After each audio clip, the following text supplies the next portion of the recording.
사도 바울 당시 에베소는 그리스 도시 가운데 상업과 문화가 발달된 항구 도시였습니다. 물질적으로 풍부해서 도로를 대리석으로 깔기까지 했어요.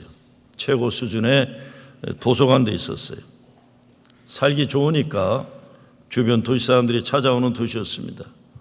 근데 에베소 수호신으로 여겨지는 디아나 여신은 신전이 거기 있었는데 그 신전에서 먹고 사는 사람들이 많이 있었어요. 그런데 사도 바울이 거기 가서 설교하면서 사람의 손으로 만든 신은 소용없다 설교를 해가지고 우상신을 깎아서 밥 먹고 살던 사람들이 난리가 나가지고 소란이 있었던 곳이 그곳입니다. 디아나 여신과 관계된 영향은 에베소의 도덕적 타락과 매춘에 성행하는 죄악이었습니다. 에베소는 돈을 많이 벌겠다고 찾아오는 사람들만이 아니라 육적인 쾌락을 추구하는 것을 행복으로 알고 몰려오는 도시였습니다. 그런데 여기에서 바울은 신령한 복을 얘기 주고 있습니다. 바울이 신령한 복을 이야기하는 이유는 다산과 풍요를 상징하는 디아나 여신을 통해 사람들이 받고 싶어하는 복과 다르다는 겁니다. Spiritual blessing이라는 거예요. 영적인 복이다.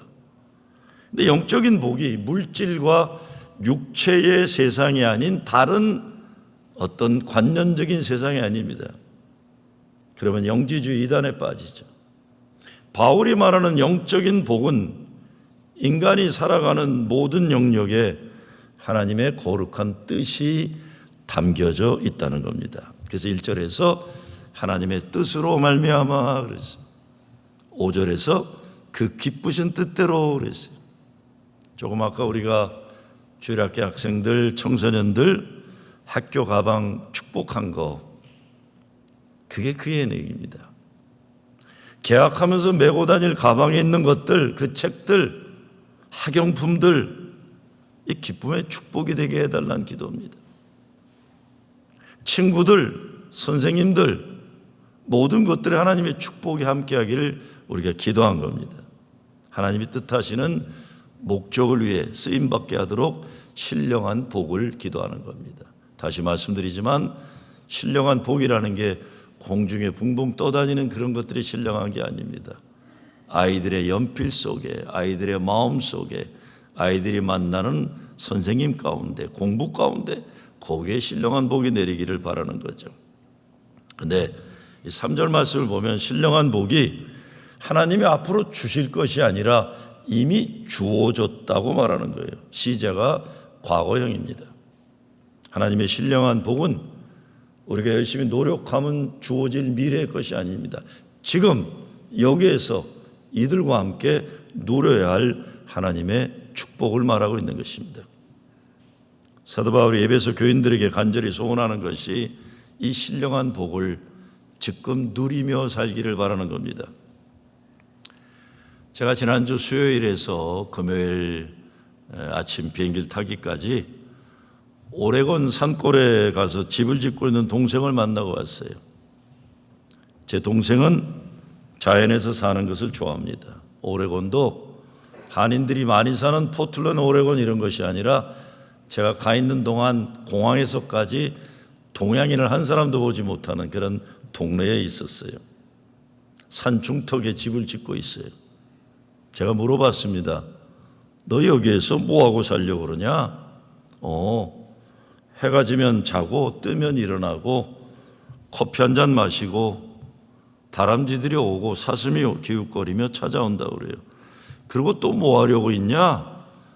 아침 만들어 먹고 그리고 설거지해 그래요. 다음에 뭐 하냐? 자전거 타고 산에 올라갔다 오고 자기 땅이 뭔지 여기저기 걸어 다녀 본다고 그래요. 화장실은 지금 집이 없으니까 산을 내려다보는 곳에 물통 밑에 잘라가지고 이렇게 땅을 파서 넣었으니까 거기에 앉으면 산 밑이 다 보이는 완전히 열려있는 그런 자연식 화장실이에요. 낮에 해가 뜨면 더우니 그늘을 찾아 앉아있고 음식은 이틀씩만 그로스리가 사서 냉장고가 없으니까 간단하게 먹고 그리고 이틀마다 아래 마을에 갔다 온다 그래요. 도토리 나무에서 도토리 떨어지는 것 보고 새가 날아오면 어떤 새인가 찾아보고. 저는 그런 게 이해가 잘 안 돼서 물어봤어요. 야, 이 산에 산삼이 있는가 봐라. 그래서 송이버섯 있나? 그거 팔면 돈이 된다 그러더라. 이 도토리, 이거 도토리 묵 만드는 가루, 제 동생이 엔지니어니까 국수 만드는 거 알아봐라. 돈이 될 만한 게 뭔가 봐야 되지 않냐? 제 동생은 왜 그러고 살아? 이렇게 질문해. 왜 인생을 그러고 살아? 저한테 그래요. 너 왜 이렇게 사느냐? 내가 물어봤어요.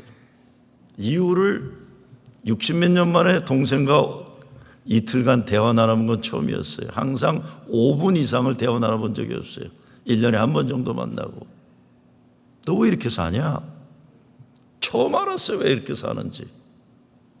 엔지니어로 인정받고 돈 벌기 위해서 40 중반까지 죽어라고 열심히 일했대요. 근데 어느 날 손이 떨리더래요. 어느 날 가슴이 아프더래요. 이게 죽는 거구나. 도저히 감당할 수 없는 게, 트래픽 왔다 갔다 하는 것도 힘들고 회사에 스트레스도 힘들고 죽음의 문턱까지 가보고 나서는 살기 위해서 그만두고 자전거 타고 콜로라도에 50마일씩 자전거 타고 다니고 치매 걸리신 어머니 돌보면서 지내다가 어머니 돌아가신 다음에는 덴버 집을 다 팔고 오레곤 산골 400에이커를 사가지고 집을 짓고 있다는 거예요. 죽음의 문턱을 가보고 나니까 삶이 얼마나 고귀하다는 걸 깨닫기 시작하는 거예요. 그렇게 살 필요가 없었는데 나는 죽음을 향해 달려가고 있었다는 거예요. 죽음의 문턱을 가보니 하나님이 주신 삶이 얼마나 귀한지 하루하루 순간순간 행복하게 살겠노라 결단했다는 것입니다. 나무에서 떨어지는 도토리 한 틀도 제 동생에게는 신기하게 아름다운 것이고 자기를 찾아오는 다람쥐나 사슴이 고마운 것이고 해가 뜨면 감사하고 해가 지면 감사하고 삶의 신령한 의미를 찾았다고 얘기합니다. 너 왜 이렇게 사니? 제 동생이 물어요. 너는 왜 그렇게 사니? 저한테 이렇게. 꼭 그렇게 살아야 되니? 5절에 보면 이 모든 신령한 복을 하나님이 그 기쁘신 뜻대로 예정하셨다고 했어요. 11절에는 예정을 입어 그 안에서 기업이 되었다고 하셨어요. 14절에는 그 기업의 보증이 되었다고 합니다. 모두 은행과 관계되는 말씀들이에요. 예정은 이미 하나님이 예금시켜 놓으신 것이고 그것이 우리 것이라고 보증하셨다는 겁니다. 이 말은 우리 인생이라는 은행에 하나님의 기업이 모든 게 예금되어 있어서 우리 것이 되었다는 겁니다. 그러니 우리가 어마어마한 하늘의 기업을 가진 억만장자들인데 거지처럼 살지 말라는 것입니다. 아주 오래전인데 우리 집 아이가 작은 종이조각을 하나 가지고 와서 사인을 하라고 그래요. 그 얼굴이 아주 자랑스러움에 가득 차 있어요. 제가 볼펜으로 사인해 줬어요. 뭘까요? 수표입니다. 왜 이 아이가 작은 종이 쪽지 하나 가지고 이렇게 좋아했을까요? 그 종이는 1전도 안 되는 거예요. 그런데 그 종이에는 이 아이를 사랑하는 할머니가 써준 숫자가 거기 그려져 있어요. 할머니가 자기에게 주는 돈을 아빠 이름으로 보냈는데 아빠가 뒤에다 사인하니까 자기 것이 된 거예요. 아직 그 아이 손에 현금은 없지만 확신이 있습니다. 왜? 자기를 사랑하는 할머니가 보낸 수표이기 때문입니다. 그리고 할머니 수표에 써있는 이름이 분명히 자기 아버지 이름이에요. 할머니가 보내준 수표를 믿음이 있으니까 그 수표에 써있는 금액이 자기 것이라는 확신이 있는 겁니다. 그런데 우리에게는 하나님이 예정하시고 보증하셔서 지금 천하에 가장 행복하고 당당하게 살 수 있는 기업을 주셨다고 그랬어요. 문제는 그것을 믿고 하나님 주신 것을 누리며 살아야 하는데 믿음이 없으니 신령한 복을 누리지 못한다는 말씀입니다. 이 신령한 복을 누리려면 무엇이 필요합니까? 첫째, 우리 삶에는 하나님의 뜻이 담겨져 있다는 것을 믿어야 됩니다. 우리 삶이 거저된 게 아니고 우연이 아니고 우리가 계획한 게 아니라 창조 이전부터 그리스도 안에서 예정되어 있고 보증되어 있고 택정되어 있다고 오늘 성경은 말하고 있어요. 하나님이 나를 거룩한 목적으로 불러주신 택하심이 있다는 거예요. 그러니까 내 삶은 목적 있는 삶이에요. 의미가 있는 삶이에요. 하나님의 영광을 위해 드려질 삶인 것입니다. 며칠 전에 제 친구가 전화를 했어요. 오랜만에. 외롭지 않아? 외롭지 않다고 그랬어요. 그 이유는 여러분도 아시다시피 지난 4월 총회 이후에 제일 많이 어려움을 당하는 게 서부 지역입니다. 왜? 거기는 철저하게 예배당을 가지고 나가려면 50%를 내라고 했기 때문에 거의 못 나갔기 때문에 거의 모든 교회가 예배당을 놓고 다 나와야 됐어요. 그러니까 3, 40년 친구였던 목사들도 다 갈라지고 교인들 다 갈라지고 캘리포니아 전체가 그렇게 돼버렸어요. 한인 교회들은 다 이제 서로 만나지도 않는 어려움을 겪게 되고, 저도 사실은 나간 쪽이나 남아있는 쪽이나 저를 이제는 저 같은 양쪽을 다 귀하게 여기는 입장은 어느 누구도 좋아하지 않으니까 제가 외로워진 걸 다들 아는 거예요. 외롭지 않아? 아니야. 야, 사람들에 대한 기대와 사람들에 대한 어떤 의무감이 없으니까 내 인생 내가 무엇을 집중해야 되는지 분명해졌다 그랬어요. 그전에는 내가 책임감 또 의무, 사람들에 대한 나의 어떤 이런 도리, 이것 때문에 사실 바빴어요. 솔직히 무거운 짐이었는데 자유하게 됐다 그랬어요. 왜?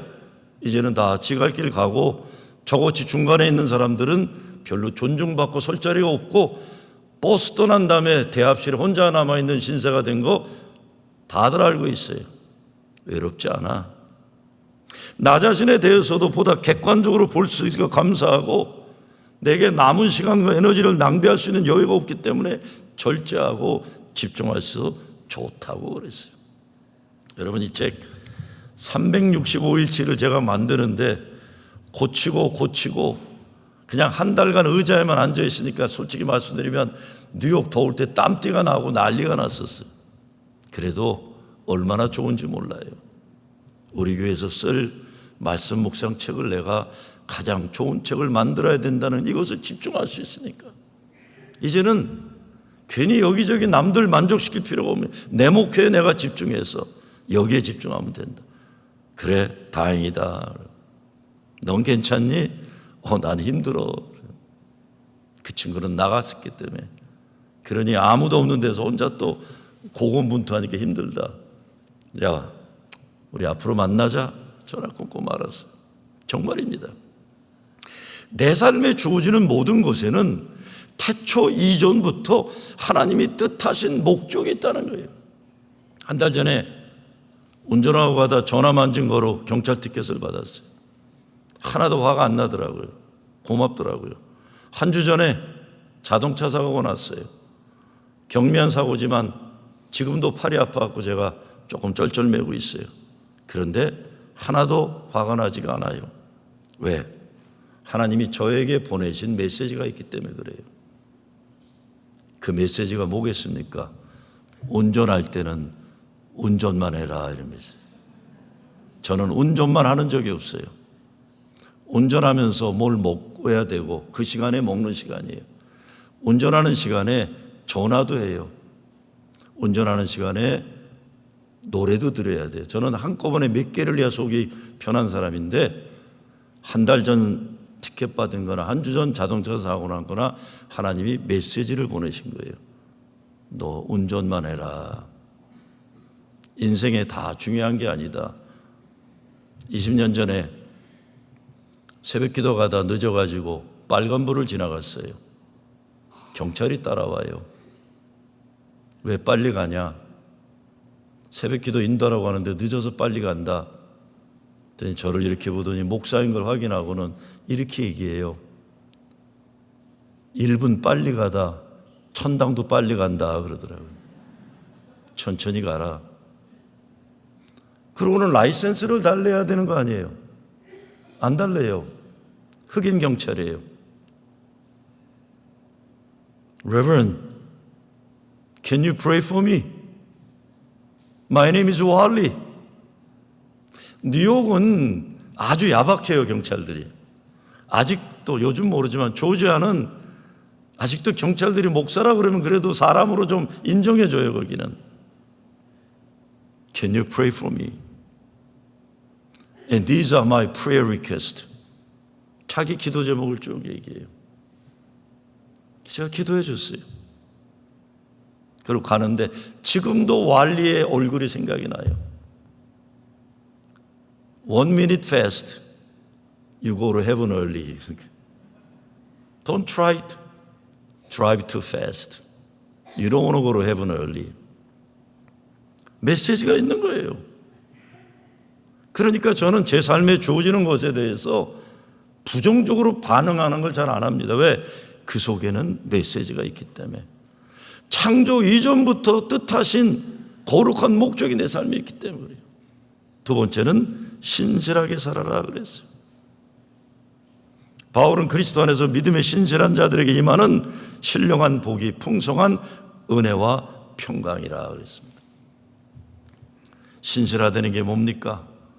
예수 믿는 사람들을 성도라고 하는데 성도의 다른 표현은 그리스도 안에 있는 신실한 자다. 이 신실한 자라는 것은 헬라어로 피스토스라고 해서 믿을 만한 사람이다 이런 겁니다. 신실한 사람이라는 건 믿어도 되는 사람이다 이런 겁니다. 무슨 일을 맡겨도 안심할 수 있는 사람이다. 맡기면 불안한 사람이 아니에요. 교회에 덕을 세우고 성도간 은혜보다 자기 뜻대로 안 되면 난리치는 사람, 신실한 사람이 아니에요. 교회 질서가 있는데 무시하면서 자기 영향력 과시하려는 사람도 신실한 사람이 아닙니다. 신실한 사람은 질서를 지키고 절제할 줄 알고 규모가 있고 덕을 세우고 은혜를 아는 사람인 것입니다.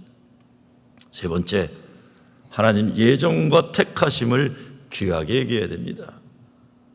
사도 바울은 4절에서 하나님이 저와 여러분을 창세전에 그리스도 안에서 택하셨다고 했어요. 창조 이전부터 하나님이 택한 존재라는 이것에 우리의 거룩한 자화상과 주체성과 아이덴티티가 있어요. 그러면 이렇게 거룩한 존재니까 돈 좀 안 벌어도 어때요? 배가 든든하죠. 힘들어도 하나님이 태초 이전부터 나를 택하셨으니 이거 든든할 수 있는 거예요. 세상에 기분 나쁜 일 있고 자존심 상하는 일 있어도 후를 털어버릴 수가 있어요. 하나님이 택하심이 사랑 안에서 이루어졌다고 성경은 말하고 있습니다. 하나님이 사랑하셨다. 그러니 세상 사람들이 아무리 못나게 못되게 해도 우리는 웃을 수가 있는 거예요. 나는 외롭지 않다. 이랬어요. 정말 지난 몇 년간 경험한 걸 보면서 나는 인생 새롭게 산다는 의미를 많이 생각하고 있어요. 하나님이 나를 택하신, 택정하신, 예정하신, 보증하신 역사가 있기 때문에 그래요. 여기 선택이란 용어가 초순인데 엑스클로마니아라고 그래서 꺼내내셨다는 겁니다. 우리를 어둠에서 꺼내내시고 우리를 지옥에서 꺼내내시고 우리를 인생의 좌절에서 꺼내주셨다. 그렇죠. 이것이 선택받은 택한 존재에 주어지는 신령한 복입니다. 하나님이 택해 주셨다. 4절에 보면 우리로 사랑 안에서 그 앞에 거룩하고 흠이 없게 하시려고. 그런데 5절 말씀이 뭡니까? 예정되었다. predestined라고 얘기하고 있어요. It was all predestined before the creation of the world 이렇게 돼 있어요. 근데 예정이란 단어가 헬라의 뜻을 보면 수많은 인간들 가운데 너는 내 것이라고 동그라미를 쳐놨다는 겁니다. 동그라미를 쳐놨다. 우리가 열심히 노력해서 되는 게 아닙니다. 바래서 되는 것도 아니고 잘났거나 못났거나 내가 시민권이 있거나 없거나 내가 동양인이거나 백인이거나 흑인이거나 어떤 인간적 조건 때문에 택한 것이 아니라 하나님이 창조 이전부터 주권적으로 구원하시고 사랑하시고 은혜 주시기로 정해 놓으셨다는 것입니다. 그래서 예수 그리스도로 말미암아 자기의 자녀들이 되게 하셨다. 근데 이 자녀라는 게 어답티드란 말입니다. 입양했다. 근데 이게 입양했다는 건데 어려서 입양했다는 게 아니라 나이 다 먹은 인간을 하나님이 입양하셨다 그래요. 이 말은 뭡니까? 그 인간의 부족함과 연약함과 죄 있는 것, 문제 있는 걸 다 아시면서도 그럼에도 불구하고 하나님이 우리를 아들이라 딸이라고 삼아주셨다는 거예요. 우리 문제가 뭔지, 약점이 뭔지, 무슨 죄를 졌는지 다 아세요. 그럼에도 불구하고 우리를 거룩한 자녀로 택해 주셨어요. 이것이 은혜입니다. 입양됐다는 건 부모가 무슨 이유인지 키우지 않겠다고 버린 거예요. 근데 하나님이 그를 자기 자식으로 삼아주셨다는 거예요. 오래전에 어느 백인 여자가 저를 찾아왔다고 그래서 나가보니까 내가 모르는 사람이에요. 근데 혼자 오질 않았어요. 한 40 초반의 여자인데 3명의 동양 애들을 데리고 왔어요. 왜 왔냐 그랬더니 내 애들인데 기도받고 싶다 그랬어요. 자기 애기가 난 애들일까요? 아니죠. 입양한 아들인데 다 중국 아이들이에요. 근데 12살, 13살, 14살 정도 되는 큰 아이들이에요. 너 왜 이렇게 큰 애들을 입양했냐? 입양하는데 알아봤더니 어린 애들은 건강한 애들은 다 입양하기를 원하는데 12살, 13살, 14살 이 정도 된 애들은 입양을 안 해간대요. 그래서 이 아이는 내가 입양해 했다고 데려온 거예요. 그런데 이 아이들이 미국에 와서 쉽지가 않은 게 언어도 안 되고 문화적으로 어렵고 그래서 이 좋은 마음으로 시작했지만 이 3명의 중국 아이들을 입양하고 힘들어서 어디를 가다가 교회라는 걸 보고는 그냥 들어온 거예요. 기도받겠다고. 기도해달라고 그래요. 마음이 짠해요. 아유, 이 어린 것들이 무슨 이유인지 모르지만 부모가 버렸어요. 근데 이 백인 여자가 이제 엄마라고 나타나서 자기들 데리고 왔는데 이 미국 땅이 만만치 않은 거예요. 기도하면서 하나님, 이 아이들 내 이유는 모르지만 이 아이들을 만져주시고 하늘에서 내려오는 사랑으로 이 아이들을 위로하여 주시옵소서 기도했어요. 그런데 갑자기 엄마가 그 셋 중에 얼굴이 가장 어두운 아이를 제 앞에 무릎 꿇으라고 하면서 저보고 안수기도 해달래요. 왜 그러냐 그랬더니 눈물을 흘리기 시작해요. 이 아이가 제일 힘들어 한다는 거예요. 그래서 또 그 아이의 머리에 얹고 기도를 했어요. 하나님, 무슨 일인지 모르지만 이 아이 얼굴이 어둡습니다. 빛 대신 주님, 이 아이 어둠 속에 들어오셔서 빛을 밝혀 주시옵소서. 그러고는 기도가 끝난 다음에 그 아이를 이렇게 허걸해 줬어요. 얼굴이 환해져요. 얼굴이 환하게 웃어요. 모르긴 몰라도 뭐 제가 할아버지 뻘은 안 됐어도 20년 전이니까 자기 삼촌이나 자기 알았던 중국 아저씨일 수도 있어요. 이렇게 안아주니까 환하게 웃는 거예요. 좋은 양부모 만나서 혼자 키우고 어렵다고 전혀 알지도 못한 한국교회에 들어와서 기도를 부탁하는 걸 보고 이 아이들 하나님 축복하시기를 간구고 있어요. 근데 5절 말씀 참 기가 막혀요. 그 기쁘신 뜻대로 우리를 예정하사 이랬어요. 입양하신 이유는 하나님 기쁘신 뜻대로인 거예요. 억지로 싫은데 하는 건 아니에요. 기쁘신 뜻대로예요. 6절 넘어가면 더 신납니다. 이는 그가 사랑하시는 자 안에서 우리에게 거저 주시는 바 그는 은혜의 영광을 찬송하게 하려는 것이라. 은혜의 영광을 찬송하게 하려는 것이라. 여러분 오늘 성가하는 거 들으셨죠? 들으셨죠? 오늘 잘했죠? 전 무슨 일인지 모르는데 지난 2주간 동안 보면 남자들의 소리가 자신이 만만해진 것 같아요. 그렇죠? 권사님 자기 얘기하는데 우리 권사님 또 인상 쓰고 있어요. 남자들 소리가 자신이 있어요. 여자들의 소리는 무척 아름다웠어요 오늘. 그렇죠? 가사는 오늘 설교 제가 안 해도 되는 그런 가사예요. 그 은혜를 찬양하게 하시기 위해서 우리를 입양하셨다 이 뜻이에요. 하나님이 우리를 택하시고 예정하시고 사랑하셨는데 하나님의 영광을 찬송하도록 하셨다. 그러니까 사람들에게 인정받으려고 몸부림치다도 된다는 겁니다. 하나님이 인정하셨다는 자부심과 자긍심과 자존심 가지고 살라는 겁니다. 그러니 그 은혜의 영광을 찬송하는 겁니다. 6절 말씀에 사랑하시는 자는 아가페의 사랑이에요. 무조건적인 그 사랑. 불행한 인간은 하나님 사랑과 은혜, 축복이 있는데 인정하지 못하고 깨닫지 못하고 누리지 못하는 사람이에요.